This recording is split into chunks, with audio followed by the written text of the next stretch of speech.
Bienvenidos a Voces de los Desaparecidos, el podcast. Yo soy Ani y el día de hoy me acompaña Grace del colectivo Búscame en esta segunda parte de nuestra entrevista a nuestra compañera Lilo. ¿Lilo? Hola, ¿cómo están?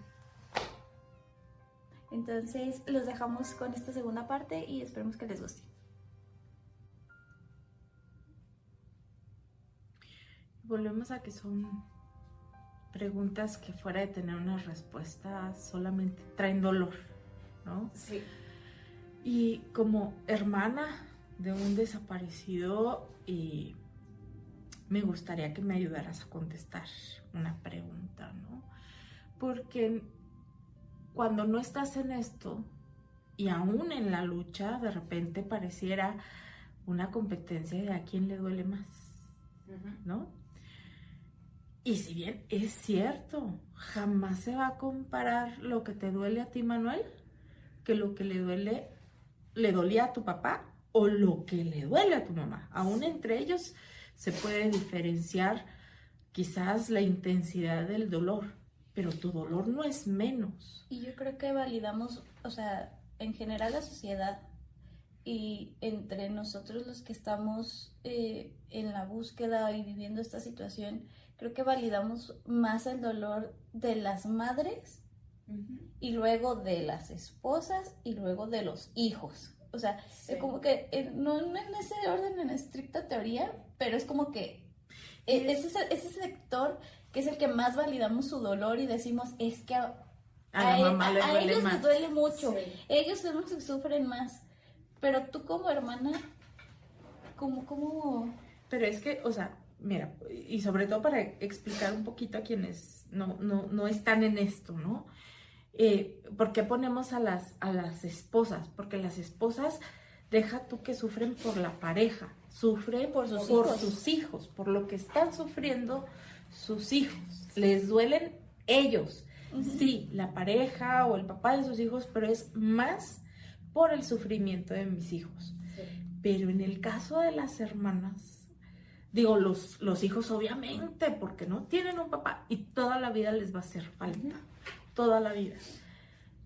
En donde yo quiero recuperar el mérito de las hermanas es, a nosotros nos duele nuestro hermano, que en algunos casos era el mejor amigo y en otras, pues a lo mejor no tenías mucha convivencia, pero compartieron el mismo corazón cuando estaban en el vientre de la madre y siempre va a haber esa conexión. Sí. Pero también te preocupa tu mamá, sí. Tu papá, tus hermanas. Uh-huh.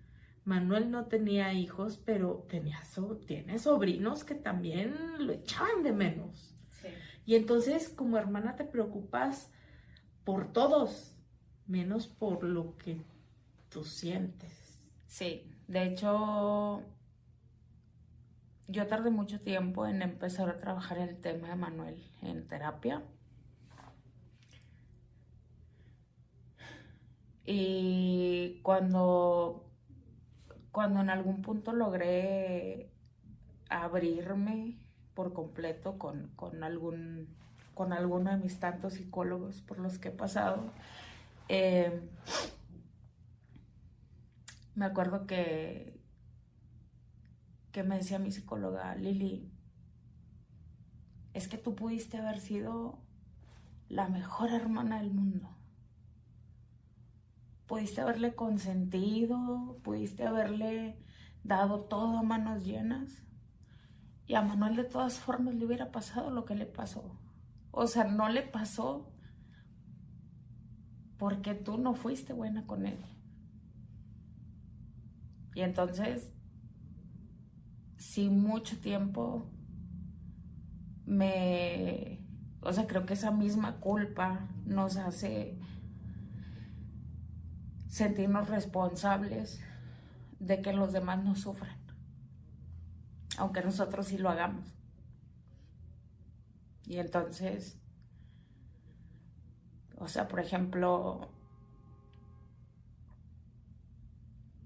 yo creo que una de las partes más difíciles en estos 12 años es el hecho de que Manuel desapareció un 23 de febrero de 2012 y mi papá falleció un 23 de marzo del 2013, un año después, un año y un mes después.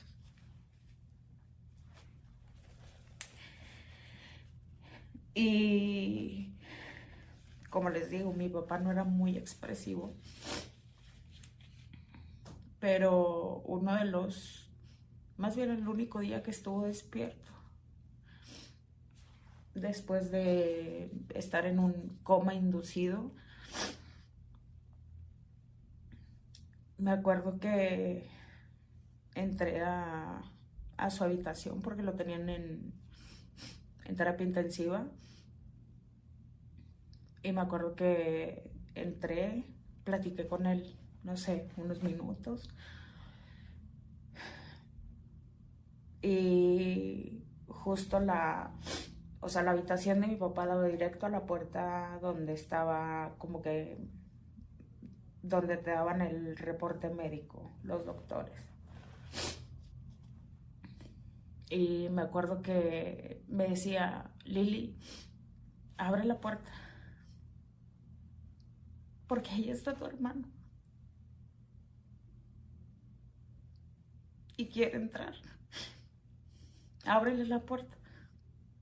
Y yo le decía, es que no, pa, o sea, no hay nadie. Y él insistía. O sea, no podía hablar mucho, pero era muy insistente en eso. Y la verdad es que yo siempre lo he dicho. Creo que una de las cosas o uno de los motivos que hizo que mi papá no luchara más fue justo eso.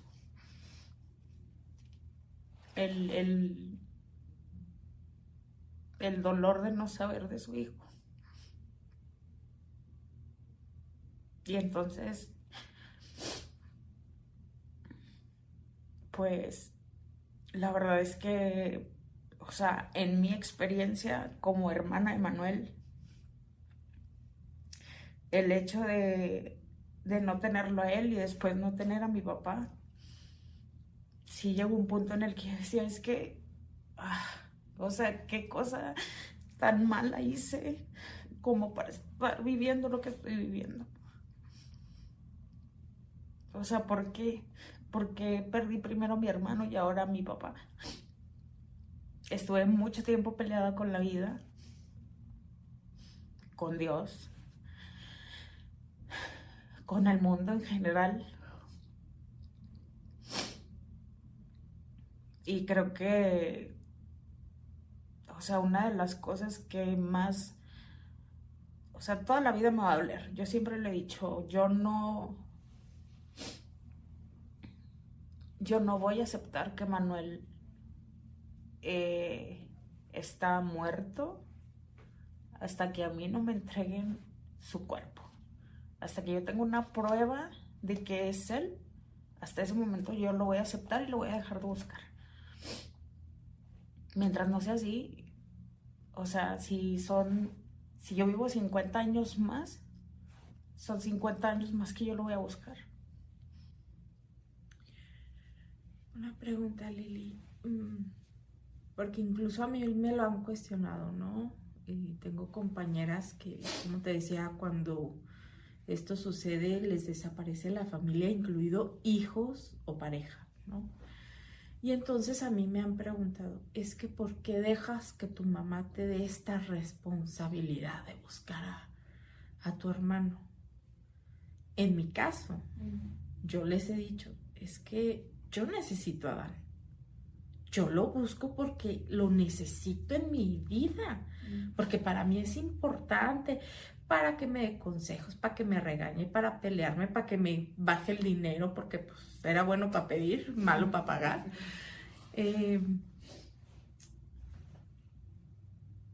Y si bien siento compromiso y responsabilidad, como bien dices, ¿no? O sea, me duele también, mi papá se fue el año pasado y duele mucho el que se vayan sin saber. Sí. Y dice, sí, voy a seguir, pero tú sigues buscando a Manuel porque le hace falta a tu mamá, porque sientes una deuda con tu papá. ¿Qué es lo que te motiva a ti, Liliana, a buscar a Manuel? Yo creo que es un poco de las dos cosas. O sea, obviamente es el amor que yo siento por él. Es el... A mí me gusta mucho escribir. Y en alguna de las veces que escribí algo acerca justo de Manuel, es esa parte de mí que no entiende y que no ha podido procesar el hecho de decir, es que tenía 26 años. O sea, tenía toda una vida por delante. A lo mejor se iba a casar, a lo mejor iba a tener hijos, a lo mejor iba a viajar, a lo mejor iba a hacer muchas cosas. Y ya no las hizo. Y a mí me hubiera gustado que las hiciera. Y a mí me hubiera gustado que él viera por última vez también a mi papá. Me gustaría que pudiera llegar un día a mi casa y abrazar a mi mamá. O sea, lo busco por el amor que siento por él, pero también lo busco por esa. O sea, hay una parte de mí que me dice constantemente, no pudiste o no lograste que tu papá lo viera antes de morir. Puedes hacerlo antes de que algo le pase a tu mamá. Digo, que ojalá y falten muchísimos años para eso, pero sí me gustaría que ella volviera a verlo.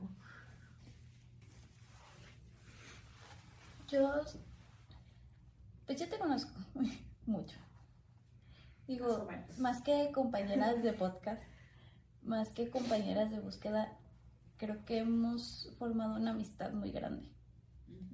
Y yo sé que sientes mucha culpa por su desaparición, por no poder regresarlo. O sea, tú quisieras hacer más para poder sacarlo de donde esté y regresárselo a su mamá. Pero también tienes que ser consciente y es algo que a veces yo creo que necesitas escucharlo de alguien más para poder creértelo. Tú has hecho muchísimo más de lo que a lo mejor te tocaría.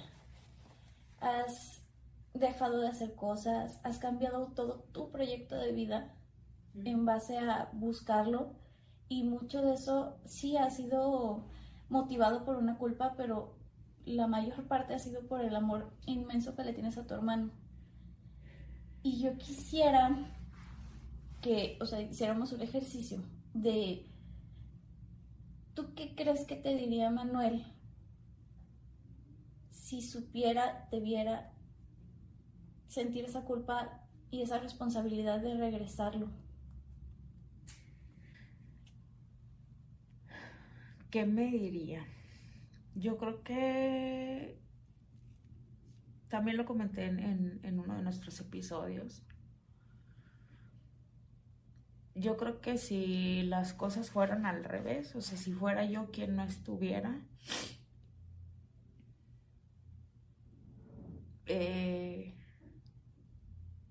Manuel hubiera seguido con su vida, y no porque no le importara que yo no estuviera, sino porque creo que él sabía, o sea, él sabe o sabría en ese momento que a mí no me gustaría verlo triste. Digo, debería yo de aplicarlo en mi persona, pero no, nunca me fue tan sencillo. O sea, creo que apenas como que empiezo ahí medio a tratar de entender que pues yo sigo aquí y sí, o sea, esa parte de tomar una responsabilidad, que por ejemplo lo comentabas tú, Majo, o sea, lo que te preguntan, pues a mí, en mi caso, al menos, no es que mi mamá me haya dado esa responsabilidad, o sea, yo la quise tomar. Yo la tomé por voluntad propia. Y entonces, o sea, me mueve, sí, el amor que yo tengo por él, la esperanza de volver a verlo. La verdad es que por mucho tiempo, creo que, no sé, los primeros 2, 3 años, después de su desaparición, yo decía, me voy a hacer una idea en la cabeza de que él se fue.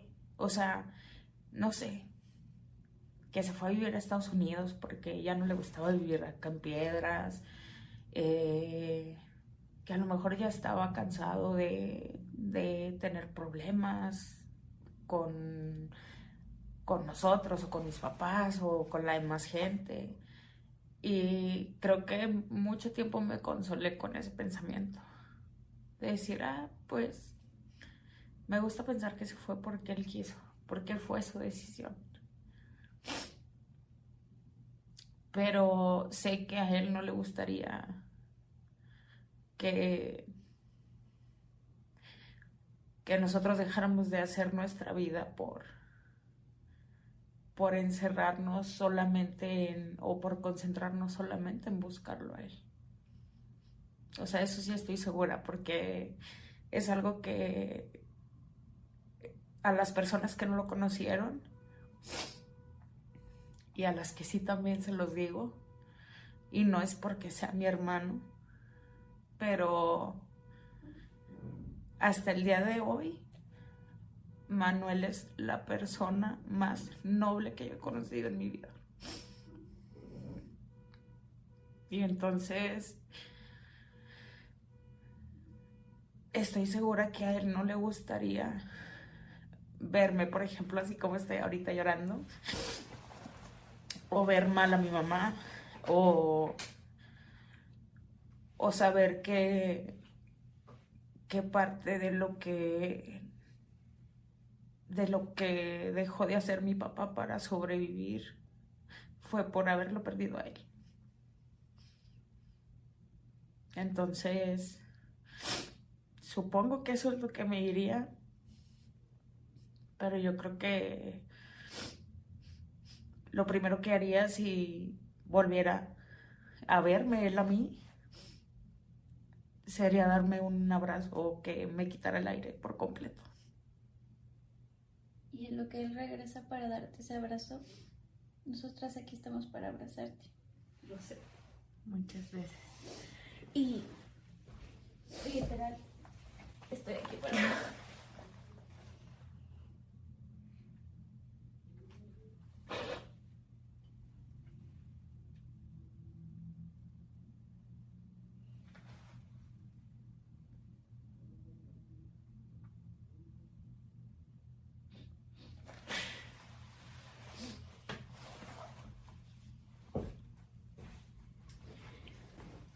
Lili, hay muchas formas de buscar, ¿no?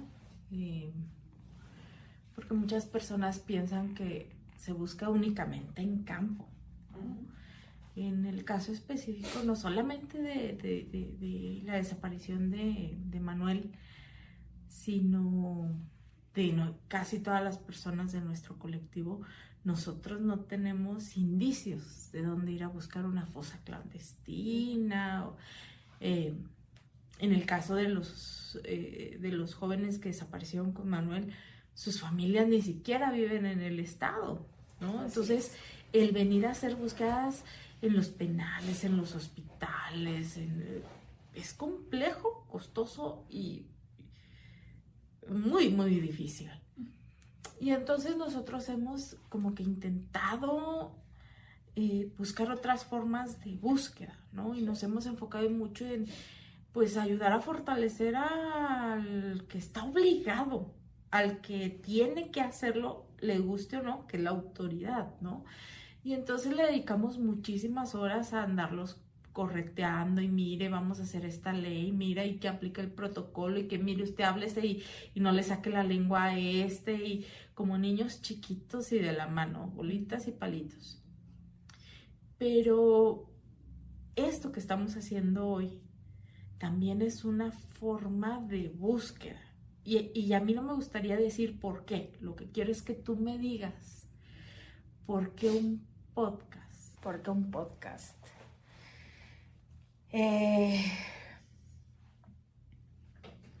Pues mira, creo que uno de los principales motivos, sonando un poco muy egoísta, es porque, como les dije hace rato, mi papá era comunicador. Entonces me acuerdo que yo desde niña yo decía, cuando yo sea grande yo voy a ser como mi papá, o sea, y yo voy a salir en la tele y yo voy a entrevistar personas y ese tipo de cosas. Pero pues, como se dice comúnmente, pasaron cosas y no logré ser comunicadora.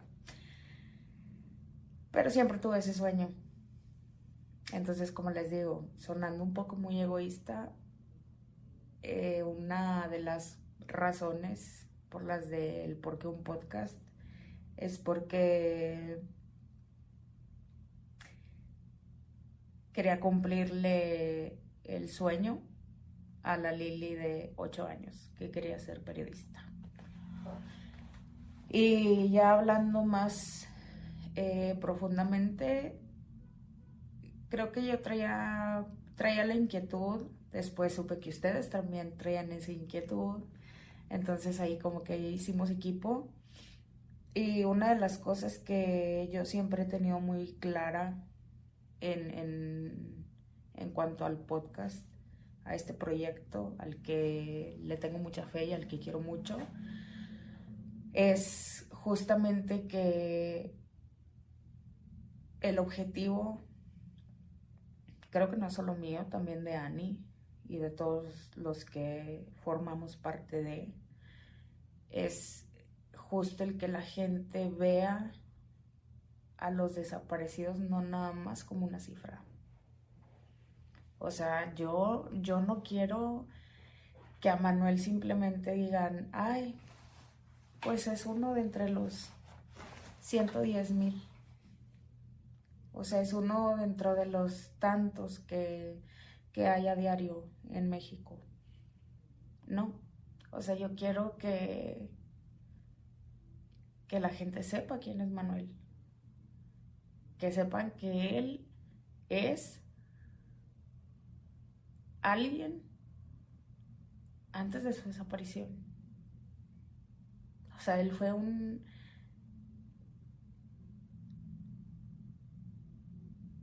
niño tremendo, travieso, amiguero, fue un adolescente rebelde, fue un joven muy amiguero, muy fiestero. O sea, Manuel siempre fue esa persona que no salía de casa si no salía arreglado o perfumado. O sea, no. Entonces, yo lo que quiero que sepa la gente de Manuel es eso. Yo no quiero que sepan cómo desapareció, por qué desapareció. Eso me concierne a mí, a mi familia, a la autoridad, pero la persona que él es lo que yo quiero que sepan para que si alguien lo ve, que si alguien lo ha visto o que si alguien sabe algo de él, pueda decir, pues, oye, a él lo están buscando. O sea, no es cualquier persona, no es una persona sin importancia. O sea, quiero que la gente, y no solo en el caso de Manuel, o sea, sino en el de todos, quiero que la gente conozca esa parte de las personas que no están ahorita con nosotros y que sepan y que entiendan que hay gente de este lado a la que ellos les hacen falta. Los defensores y las organizaciones nos dicen que somos defensores porque luchamos por el derecho de ellos a ser buscados. Y este podcast se llama Voces de los Desaparecidos. Y al menos lo que yo entiendo es por medio de su voz, de ustedes, de sus invitados, están tratando de contar la historia de Manuel. Que su desaparición no defina a las personas. Pero también es una parte importante esto que decías, porque la sociedad, hay muchas personas que aún no entienden que esto le sucedió a Manuel, pero a más de 110,000 personas porque vivían en México, sí, o porque iban pasando por aquí, no porque andaban en algo malo, no porque consumieran o vendieran drogas, no. Es porque en México pareciera que no pasa nada.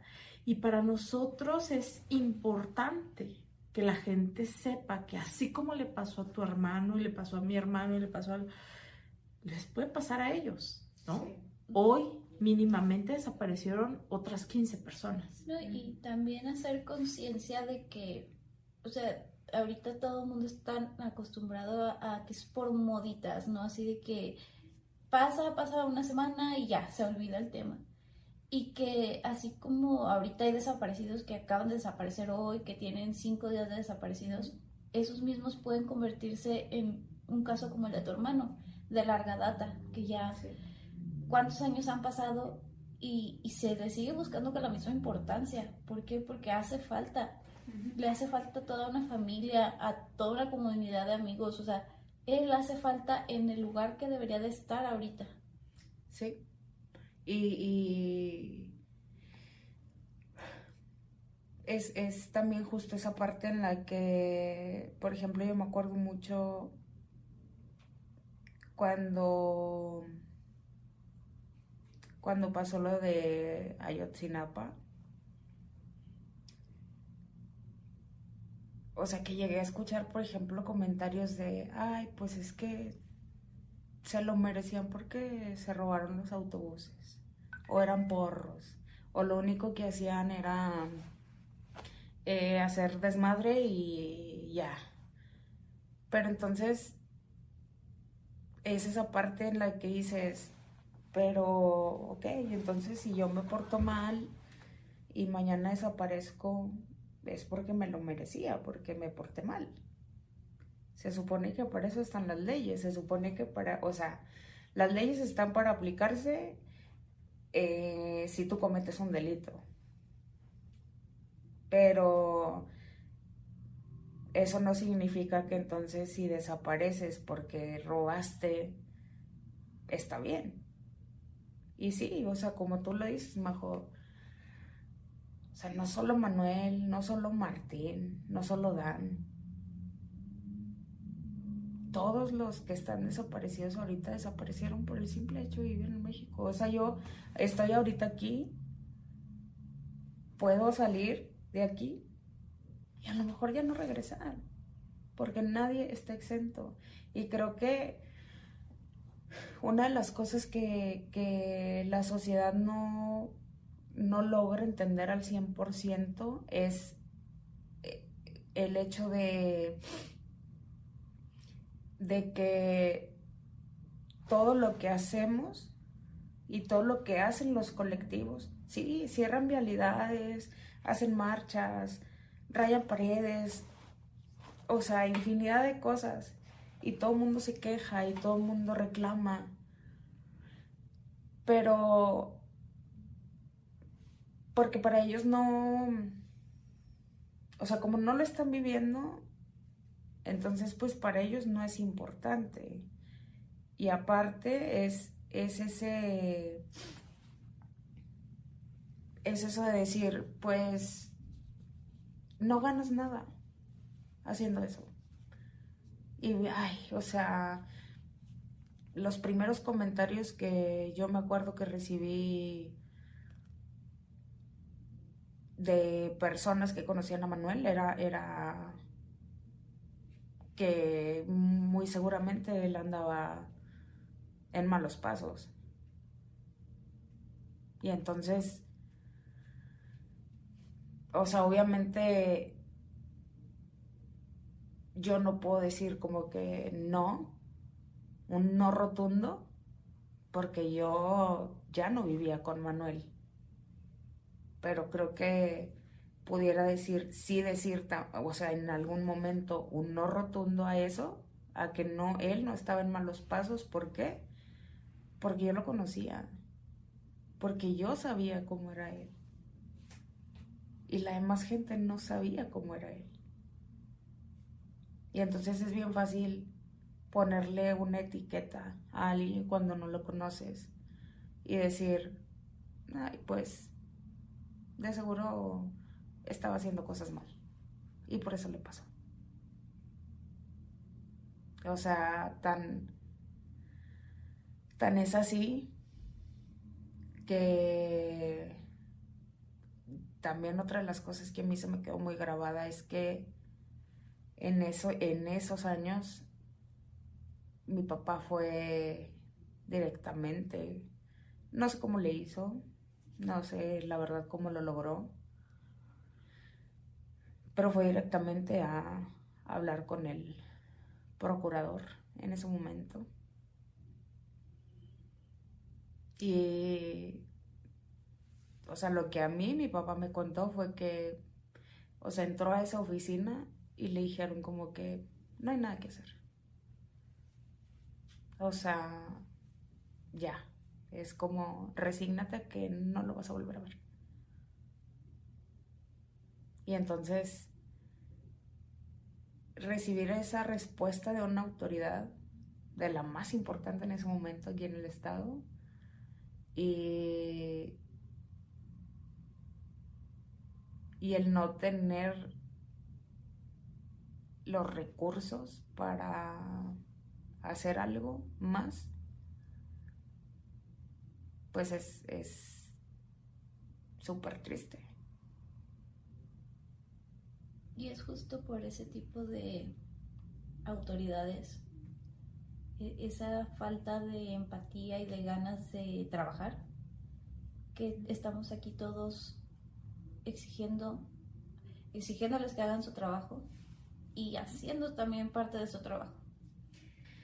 Sí, y creo que es bien triste. Hay un tema, Ani, que a ti y a mí nos pasó el año pasado en una clase, que para mí fue muy, o sea, aparte de que me enojó, me entristeció muchísimo, porque en una clase que tuvimos, alguien por ahí comentó que antes de levantar un reporte ante una autoridad, los familiares estaban obligados a agotar todos los recursos. O sea, ya, si agotando todos los recursos las familias no lo encontraban, ya entonces sí podían ir a levantar una denuncia. Me enojé muchísimo. ¿Por qué? Porque la persona que hizo ese comentario es una autoridad. Es una autoridad y trabaja en búsqueda. Sabemos quién eres y trabajas como servidor público. Es servidor público de uno de los lugares en donde se hacen más búsquedas. Yo lo único que te voy a decir es, ellas saben quién eres, pendejo, y me voy a enterar, ¿no? Porque mucho nos ha costado, o sea, muchísimo, y es algo que me molesta mucho de este gobierno, que no es tema de este podcast, de este episodio, pero que pareciera que esto lo construyeron abogados, organizaciones. No, son lágrimas, dinero, tiempo, dolor, frustración, enojo, encabronamiento, sí, de las víctimas, de las familias. Y recientemente atendimos un caso en Tijuana en donde literalmente no emitieron la alerta Amber por una menor de edad porque dejó una carta donde decía que se iba. Dices tú, a tantos años de la tipificación del delito, a 6 años de la ley, que no sepas cómo operan los grupos delincuenciales que trabajan la trata de personas, pues deja tú que son omisiones y ejemplos de lo que se llama aquiescencia, que es la permisibilidad del Estado. Es una muestra de la pendejez de las autoridades, de la falta de... Son muchas groserías para este podcast, pero digamos la falta de valor para hacer lo que te corresponde como autoridad, sí, ¿no? Y al menos aquí en Coahuila lo que hemos intentado es hacer un cambio de cultura en el servidor público, ¿no? Ustedes hablan, digo, para quienes no lo sepan, la especialidad del diplomado que ustedes tomaron es en la Academia Interamericana de Derechos Humanos, que combina no solamente familiares de personas desaparecidas, también autoridades y personas interesadas en los derechos humanos. Sí. Pero mayoritariamente y desgraciadamente las autoridades van más obligadas que de ganas. Y ese es el tema, ¿no? Decíamos, es que si no quieres, tienes miedo o simplemente no tienes los huevos o los ovarios para decirle a tu jefe, voy a investigar, voy a buscar, voy a hacer mi trabajo, pues ¿qué estás haciendo en esas instituciones? Sí. Mejor vete. Vete a vender tacos, vete a donde no estorbes a la Procuración de Justicia. Que justo cuando pasó esa situación yo le decía a Ani, es que ¿cómo puedes confiar en esas autoridades si están haciendo ese tipo de comentarios? O sea, es cuando te das cuenta que entonces a lo mejor no están a fuerza en el diplomado, en la especialidad o lo que sea. A lo mejor sí les interesa, pero yo creo que les interesa más el subir de posición en su trabajo. Y entonces, por más que quieras tú, como que de hecho creo que ese es uno de los objetivos de la academia, el hecho de invitar a servidores y a familiares de personas desaparecidas. O sea, creo que el objetivo es justo ese, el sensibilizar a los servidores públicos. Pero no se está logrando. Entonces, sí llegó un punto en el que, al menos yo me lo he preguntado de, ¿qué más puedo hacer? O sea, ¿qué más? Y ahí la importancia de este podcast. ¿Por qué? Porque nosotros tenemos muchos años tratando de cambiar la cultura, la conciencia, la responsabilidad de las autoridades, pero no tenemos una varita mágica. ¿Cómo se puede lograr ese cambio? Cuando la sociedad se interese. Una persona a la vez, con que una persona le llegue todo esto y se sensibilice ante nuestro trabajo, nuestro dolor, nuestra búsqueda, así, de una persona a una persona. Y como sociedad, todos unidos, tenemos más oportunidad de presionar a las autoridades. Sí, o sea, y yo creo que alguna vez también lo comenté. O sea, yo tengo amigos que han estado conmigo en estos 12 años, que se los agradezco con todo el corazón, porque muchas veces, o sea, muchas veces les tocó solamente estar conmigo ahí a un lado viéndome llorar. Tengo en específico una amiga que es una de mis mejores amigas, que la amo con todo mi corazón, que ella me dijo una vez, Lili, no es que no es que yo no quiera verte, no es que yo no quiera visitarte, o no es que no quiera invitarte a mi casa, o no es que no quiera convivir contigo. Dice, lo que pasa es que cuando estoy contigo me siento muy pendeja porque no sé qué decirte. ¿Cómo te consuelo? ¿Cómo le hago para que deje de dolerte todo lo que te duele? O sea, no puedo. Dice, entonces entiendo que quieres tu espacio, que quieres tu momento a solas, que quieres vivir tu dolor como tú quieras vivirlo. Por eso cuando dejamos de hablarnos meses no pasa nada. ¿Por qué? Porque te entiendo. O sea, yo no vivo ese dolor, pero trato de entenderte a ti. ¿Por qué? Porque te quiero. Y entonces, así como ella, o sea, a los amigos con los que realmente cuento y que los cuento con los dedos de una mano, de verdad, les agradezco muchísimo el que pidan por mí, el que pidan por Manuel, el que pidan por mi mamá, en general que pidan por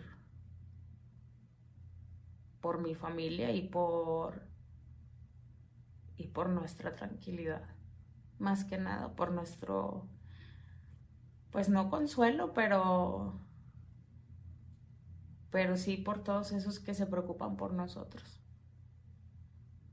Y ahí nuevamente la relevancia y el agradecimiento como representante del colectivo a este esfuerzo que están haciendo en el podcast, porque no es fácil, porque compartimos el dolor, entendemos y compartimos y nos llegan las lágrimas, ¿no? Junto contigo. El poder intentar hacer cambiar a la sociedad. O sea, esos amigos tuyos que no saben qué decirte, que no te lo digan a ti, que se lo digan a sus amigos, a sus compañeros de trabajo. Tú hoy nos compartiste cosas de Manuel que yo no sabía. O sea, yo conocía un Manuel limitado, ¿no? En el sentido de lo poco que podíamos haber compartido con tu mamá, contigo, en un concepto de es buena persona. Pero esto que nos compartiste, o sea, yo no me imagino la calidad de persona que es Manuel para con su limitación derivada de su discapacidad auditiva tenga tantos amigos sin poderse comunicar. Está cabrón, no cualquiera. Vamos, quizás hasta más amigos que yo, que hablo hasta por los codos. Sí. Y entonces, a final de cuentas, el cómo es una persona no necesariamente se demuestra con la boca, sino con las acciones, ¿no? Y entonces hoy conocimos a Manuel, la persona sensible, humana, generosa, alegre, amistosa, que debería de interesarle a muchos. ¿Y por qué se lo llevaron? ¿Por qué a Manuel? ¿Por qué no regresa? ¿Qué daño les pudo haber hecho Manuel? Seguramente ninguno, pero entonces, ¿por qué les estorbaba? ¿O por qué les podía ser de utilidad? Porque a final de cuentas, pues, la limitación de la comunicación le iba a impedir el pedir auxilio. Sí. Y para los grupos delincuenciales, pues es oro molido, ¿no? Y entonces el que tú compartas esa parte con quien no conocía a Manuel y con quien piensa que todos son criminales, creo que nos ayuda a que la sociedad civil entienda la importancia de buscarle a todos. Sí, y vaya que a pesar de que hablé mucho en este capítulo, yo creo que me quedan muchísimas cosas que pudiera yo contarles de Manuel. O sea, incluso antes de decidir grabar este episodio, yo lo platicaba con mi mamá y yo le decía, y voy a contar esta anécdota y esta otra y no sé qué. No he contado ninguna de todas las anécdotas que yo tenía en mi cabeza. O sea, pero les voy a compartir por ahí algunas fotos y se van a dar cuenta que a Manuel amaba el fútbol, era americanista de corazón, era fan de Cantinflas, a pesar de su limitación, bailaba. Le gustaba mucho el deporte, le gustaba mucho participar en obras de teatro. O sea, pudiera contar muchísimas historias de él.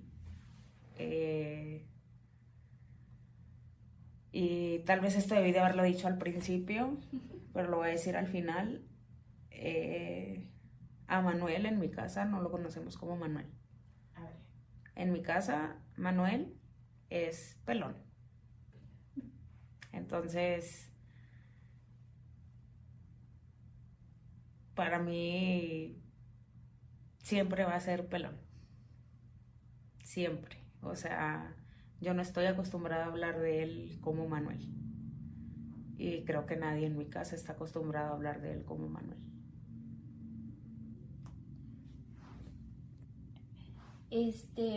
Bueno, pues siendo fiel a lo que ya se está volviendo costumbre contigo, que eres la que más aplica esto. Pues aquí rompiendo el esquema de la entrevista. Sabemos que esta pregunta siempre se hace, pero no te voy a hacer esa pregunta. La voy a cambiar. Somos tramposas. Sí. Entonces, quisiéramos que nos contaras cuál es la anécdota más preciada que tienes con Pelón. Híjole. Mira, creo que tengo dos. Una es de él solo, que cada vez que lo recuerdo, de verdad, o sea, y yo creo que a ustedes también les va a dar mucha gracia. Como les digo, vivíamos en un ranchito que está antes de llegar a Acuña.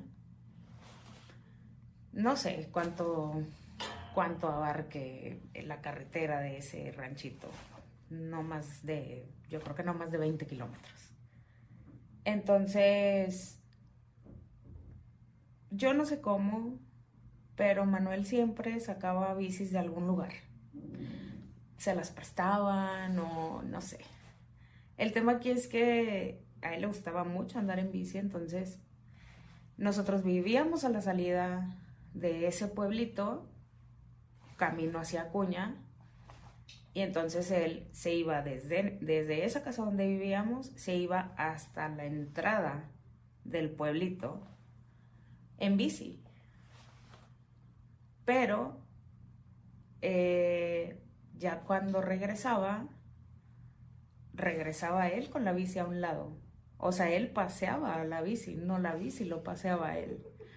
O sea, era de verdad que para nosotros de niños era como, pues es que ¿para qué? O sea, ¿para qué sales entonces en la bici si vas a regresar caminando con ella? Y la otra es que parte de que a Manuel le gustaban muchas cosas, una de sus cosas favoritas era la lucha libre. Y entonces mi papá nos llevaba a las luchas. Y una de las, yo creo que de las cosas más padres que yo viví con Manuel fue eso, cuando éramos niños, que nos llevaban a las luchas. Y veíamos las luchas y éramos fans de Octagón y de Tinieblas, y entonces a Pelón le gustaba comprarse máscaras y extrañamente, digo, va a sonar muy muy tosco tal vez, pero Manuel veía las luchas libres y se aprendía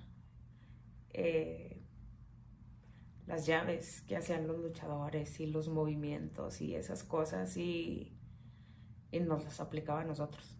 O sea, la verdad es que son cosas, como dije al principio, no recuerdo muchas cosas de mi niñez. Pero esos detalles con él sí los recuerdo. O sea, sí recuerdo que fingíamos estar en un ring y por más lastimados que termináramos, siempre jugábamos a eso. Entonces, de grandes, pues, pudiera contar otras cuantas anécdotas, pero creo que no serían muy propias para el podcast, entonces prefiero seguirlas guardando aquí. Y te agradecemos que nos hayas compartido un poquito de tu hermano, porque hoy creo que conocimos tanto mi tía como yo, como el público que nos está viendo o escuchando, algo de Manuel que con una ficha de búsqueda no íbamos a saber. Entonces te agradecemos que te hayas abierto, Lili. Les agradezco a ustedes más bien el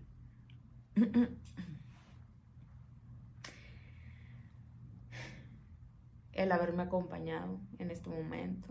Digo, es algo que yo sabía que tenía que hacer en algún punto y agradezco que haya sido al lado de ustedes y pues ya. Gracias, Lilo, otra vez por seguir compartiendo historias sobre tu hermano. Esas anécdotas, vaya que se aprecian porque yo sé que son tus tesoros guardados en tu corazón. Yo sé que aunque no tienes muchos recuerdos de tu infancia, yo sé que todos los recuerdos que tienes con Pelón son los que más aprecias y guardas y no se te van a olvidar nunca. Así es. Sí, la verdad es que son de esas cosas que tengo guardadas, que no recuerdo, o sea, no, trato de no sacarlas tanto tiempo a la luz, pero pues porque son momentos que quiero solo para mí. Y te agradecemos mucho que nos hayas compartido un poquito de eso. Gracias de nuevo a ustedes, por dejarme compartir, por aguantarme aquí llorando. Les agradezco mucho, las quiero mucho y pues a seguir colaborando de la manera en que podamos para seguirlos buscando hasta encontrarlos. Y hasta encontrarlos. Así es. Y un agradecimiento a nuestros colaboradores, que sin ellos este espacio no sería posible, al colectivo Búscame, al Centro de Colaboración Cívica y a Open Society Foundation. Igual un agradecimiento especial a Seventeen Studio. Los esperamos en el siguiente episodio de Voces de los Desaparecidos, el podcast. Hasta la próxima. Hasta la próxima.